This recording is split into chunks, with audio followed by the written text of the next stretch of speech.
Welcome back to the Deep Dive. I'm your host, and today I want to start by inducing just a little bit of mild PTSD for everyone listening. Oh wow, we're really just starting with trauma today. Great. Just a little bit. I mean, look, I want you to picture your desk. It's 3 p.m. on a Friday, your coffee is completely cold, and on your screen is this browser window that looks like it was designed in, I don't know, 1998. Oh, I know exactly where this is going. Right. The title says something thrilling like Data Security Compliance Module 4 of 12. Classic. And you are just staring at a next button that is currently grayed out. Because you have to wait for the audio narration to finish reading the text that you already finished reading like 45 seconds ago. You know, I can physically feel my cortisol levels rising just hearing you describe that. Yeah. That specific grayed out next button is honestly the enemy of the human spirit. It really is. And the thing is, you're not actually learning anything, are you? Not at all. In that moment, your brain is just flatlining. You are just trying to survive the experience so you can close the tab and start your weekend. Yeah, it's what we call the click next zombie state. And honestly, it's a massive waste of human capital for businesses. Exactly. But here's the thing, and this is really why we are digging into this stack of research today. The problem usually isn't the content itself. I mean, data security is actually pretty important. Oh, absolutely. If you mess it up, people get fired, the company loses millions. It matters. Right. The stakes are incredibly high, but the engagement is absolute zero. So why the huge disconnect? That is our mission for this deep dive. We are looking at this really fascinating breakdown of a source called Instructional: Designing the Adult Brain at Work. Such a great document. It is. And the core premise here is that we have essentially been teaching adults all wrong. We're trying to shove information into their heads using methods that were literally designed for third graders. Yeah, it's a square peg in a round hole. The technical term for what we're exploring today is andragogy. Andragogy. It sounds a bit like a villain from a sci-fi movie, but it's actually the science of adult learning, right? It is, yeah. Yeah. It was popularized by Malcolm Knowles, and it's distinct from pedagogy, which is how we teach kids. And the difference isn't just, adults are taller. Right. The neurology, the psychology, the baseline motivation, it's all completely different.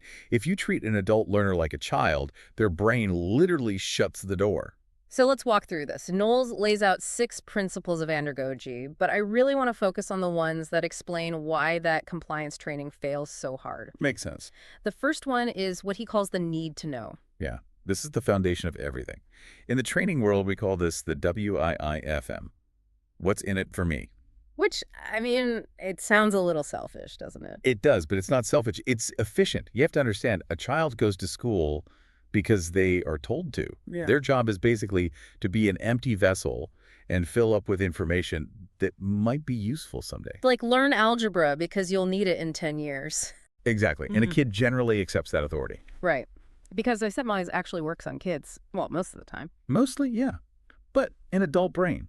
It's an efficiency machine. It has a mortgage to pay, deadlines to meet, and a very limited amount of energy. Oh, for sure. So if you start a session by saying, here is the history of data security laws from 1980 to present, the adult brain immediately asks, does this help me survive my job today? Or does it help me get a promotion tomorrow? Exactly. And if the answer is no, the brain just filters it out as noise. The source has this great visual of a brain icon lighting up with gears turning. But it only happens when that why is clearly established. So that need to know isn't just a nice, polite introduction. It's the key to the actual gate. Yes. Ideally, you don't even start the content until the learner has bought into the why. The research shows that if that why of him isn't established in the first few minutes or even the first few seconds, engagement just drops off a cliff. Which brings us to the second principle, which feels like it goes hand in hand with that whole efficiency thing, the self-concept. Right, this is the psychological side. Yeah. As we mature, our self-concept shifts from being a dependent personality toward being a fully self-directed human being. We highly value autonomy. We want to be the captains of our own ships. We really do. Yeah. Now, think back to your next button example from the intro. Why is it so infuriating? Because I can't control it at all. I'm literally being forced to sit there and wait. You are being forced to be dependent. The training is essentially saying to you, you are not smart enough to read this at your own pace. You must sit here and listen to me. Wow. Yeah. It violates your self-concept. Exactly. You feel infantilized. And when an adult feels infantilized, they don't just tune out.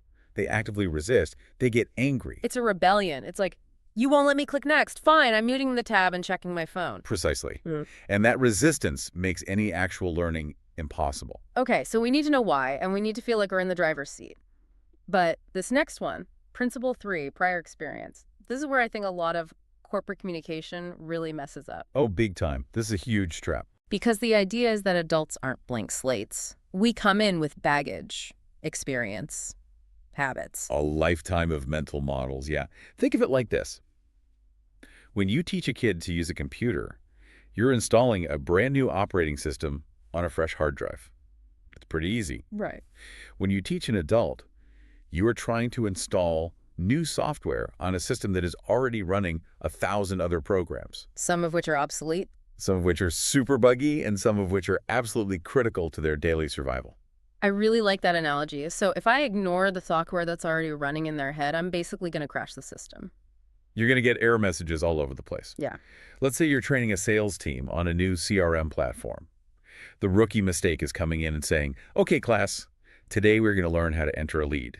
Which heavily implies they've never entered a lead before in their lives. Right. You're talking to people who've been selling for 20 years. You just insulted them. You totally invalidated their experience. So what's the better way to handle that? A better approach, an andragogical approach, is to say, you all know how painful it is when you lose a lead because you forgot to follow up, right? You've all felt that sting. And every salesperson in the room nods. Exactly.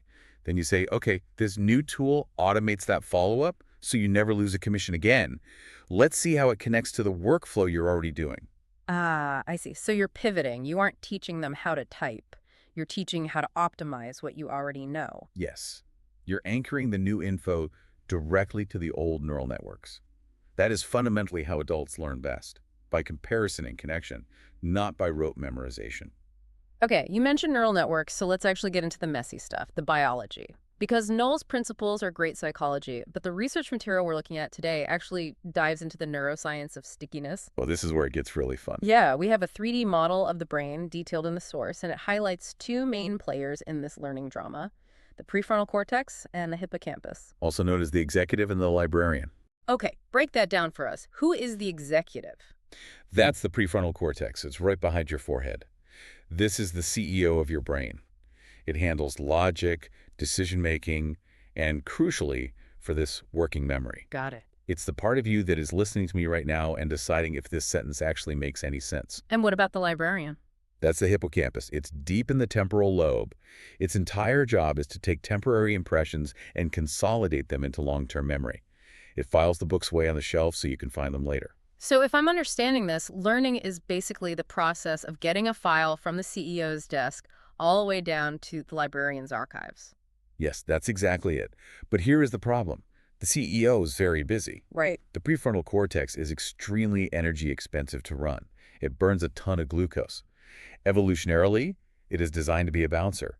Its main job is to filter out anything that isn't essential so the brain doesn't waste energy processing it. So when I'm staring at that compliance slide on a Friday afternoon, my prefrontal cortex is looking at the info and saying, not essential, trash it. Exactly. It blocks the transfer entirely. The hippocampus never even sees the file. The stickiness factor, getting that transfer to actually happen, depends completely on how you package the information for the CEO. And according to the source, the key here is ready-to-use applications. This covers principles 4 and 5, readiness and orientation. Right. The CEO loves ready to use. If you present information as an abstract theory, what the source calls subject-centered, the prefrontal cortex has to work really hard to figure out how to apply it. Like, okay, here is the history of the regulation. Yeah. How does that apply to my email usage? Exactly. That requires cognitive load, and the brain absolutely hates unnecessary cognitive load. It's just too much work. But if you present it as problem-centered, for example, Yeah. here is exactly how to spot a phishing email so your personal bank account doesn't get drained. Oh, the prefrontal cortex says, aha, a solution to an immediate threat. This is highly valuable. Send it straight to the librarian. You nailed it. The brain is basically a survivalist. It keeps the tools and it throws away the manuals. That is a perfect way to put it. Keeps the tools, throws away the manuals. And the research actually shows that problem-centered tasks trigger much higher retention because they bypass that metabolic filter entirely. The brain categorizes the info as a resource rather than just noise. Yep. This makes me think about how many meetings I've sat through where someone is literally just reading a list of bullet points off a slide. Totally subject-centered. And everyone in the room is secretly checking their phones under the table.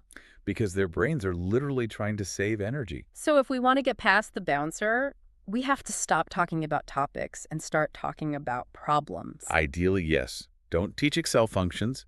Teach how to automate your budget so you can go home at 5 p.m. Same exact content, completely different package. One gets past the bouncer, the other gets stopped at the door. I love that. But once we're in the door, what actually keeps us there? Because, I mean, we've all started learning something with great intentions, like a new language app, and then fizzled out a week later. Oh, sure. This brings us to scene 4 in the source, the motivation slider. This is a critical variable. The research visualizes this as a slider bar moving between extrinsic and intrinsic motivation. Principle 6. Let's define those terms for everyone. Extrinsic is the external stuff, right? Right. Gold stars, grades, certificates, Yeah. and yes, paychecks. Now, hold on a second. I like my paycheck. Are you saying money isn't a good motivator? Because I'm pretty motivated by my mortgage payment every month. Money is a great motivator for attendance. It's a fantastic motivator for basic compliance. You will show up to work because you get paid. You will click the next button because you want to keep your job. Fair enough. But money is a terrible motivator for deep learning. Really? Why is that? Because it's purely transactional. I do this, I get that. Once the transaction is done, the brain flushes the information to save space. Think about college. You probably crammed for a final exam just to get an A, right? Oh, absolutely. Red Bull and flashcards. That's extrinsic motivation. 2 weeks after the test, how much of that material did you actually remember? Honestly. Absolutely nothing. Exactly. You got the grade, the transaction was complete, the data was deleted. Intrinsic motivation, which is on the other end of the slider, is about job mastery, self-esteem. Internal drives. Yes, it's internal. I want to learn this because it makes me fundamentally better at what I do. It's kind of the difference between doing the dishes because your partner will yell at you if you don't. That's what it is. And doing the dishes because you genuinely like having a clean, organized kitchen where you can cook efficiently. Intrinsic. And the research shows that when motivation is intrinsic, retention rates just skyrocket. The hippocampus holds on to that data because it becomes part of your identity, not just a task you performed for a reward. There is a really cool copywriting example in the notes here that shows how to flip this switch in real life. It compares 2 ways of selling the exact same course. Yes, this is a great practical example. The bad version, the extrinsic one, is simply complete this module to pass the course. Which is basically just saying, do this or else. Right, but the good version, the intrinsic one, says, master this shortcut to save 2 hours of work a week. See, that hits so different, save 2 hours. That directly appeals to my desire for mastery and my very strong desire to not be working late on a Friday. It frames the learning as a superpower, not a chore. And biologically speaking, that framing actually releases dopamine. The brain goes, ooh, a reward, a tool I can use, and it opens right up. It's amazing because the actual content of that module could be identical. The video inside could be exactly the same. But just changing the headline alters the brain chemistry of the person watching it. Context is everything. We spend so much time building the slides, the videos, the documents, and almost no time building the why. We just assume people will care. And they don't. They absolutely won't. You have to manufacture that care. So let's look at the ROI on this. Because manufacturing care definitely takes effort. Is it actually worth it? The data strongly says yes. Scene 5 of the research includes a knowledge check scenario where they measured the real-world impact of anchoring that why. This was the drag and drop exercise where learners matched common complaints to andragogy solutions, right? Like matching. Yep. This feels like a waste of time to the need to know principle. Exactly. And the statistic that came out of the feedback was staggering. Simply anchoring the why, establishing that WIM clearly before starting the content, increased engagement by 40%. Wait, 40%? 40%. That is massive. Think about that in business terms. If your company has a training budget of $1 million and you don't clearly explain the why up front, you are essentially setting fire to $400,000 of that investment. Just because you didn't take 2 extra minutes to explain what's in it for them? It's probably the single highest ROI activity you can do in any form of communication. And yet, it's usually the very first thing that gets cut because people say, we don't have time for the fluff, just get straight to the facts. But the facts are the fluff if nobody remembers them. Preach. That is exactly it. So, for you listening, whether you're an instructional designer or just someone who sends long emails, how do you actually apply this? The research ends with a really great call to action called the andragogy audit. It's a very simple checklist. Oh. I love this because it's so practical. Look at the next piece of communication you're going to send out today. A presentation, a training doc, even just a long Slack message to your team. Run it through the audit. Question 1. Is the why obvious? If the recipient has to guess why they are reading it, you've already lost them. Question 2. Am I respecting their prior experience? Or am I explaining things they already know and subtly making them feel stupid? And question 3. Is this problem-centered or subject-centered? Am I giving them a useful tool to apply or just a list of facts to memorize? The text on the screen in the final scene of the storyboard really sums this up perfectly. Build for the brain, not the inbox. I want to tattoo that on my forehead. Build for the brain, not the inbox. Yeah. We are so obsessed with shipping information. Like, I sent the email, therefore I communicated. Checkbox ticked. Right, but no, you didn't communicate, you just typed. Communication only actually happens when the other person receives, processes, and understands the information. If it doesn't get past their prefrontal cortex, you didn't communicate. You just made noise in their inbox. Exactly. We need to stop optimizing for our own output speed and start optimizing for their intake speed. That's empathy. Honestly, andragogy is really just systematized empathy. That's a beautiful way to put it. Systematized empathy. It's realizing that the person on the other end is a biological organism with limits, needs, and a very busy bouncer standing at the door. You gotta respect the bouncer. Now, before we wrap up today, I have to mention the cliffhanger at the very end of this research outline. Ah, the next step prompt. Yeah. We spent this entire time talking about the psychology of the learner, how to get them to care, how their brain works. But the final prompt asks, should we move on to the storyboard for Module 2, the SAM model? The successive approximation model.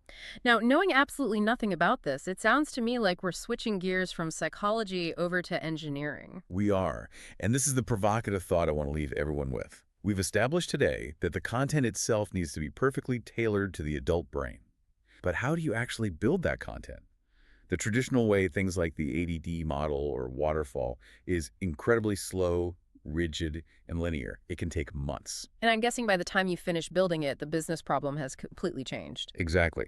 The SAM model suggests that the process of building learning needs to be agile, iterative, fast.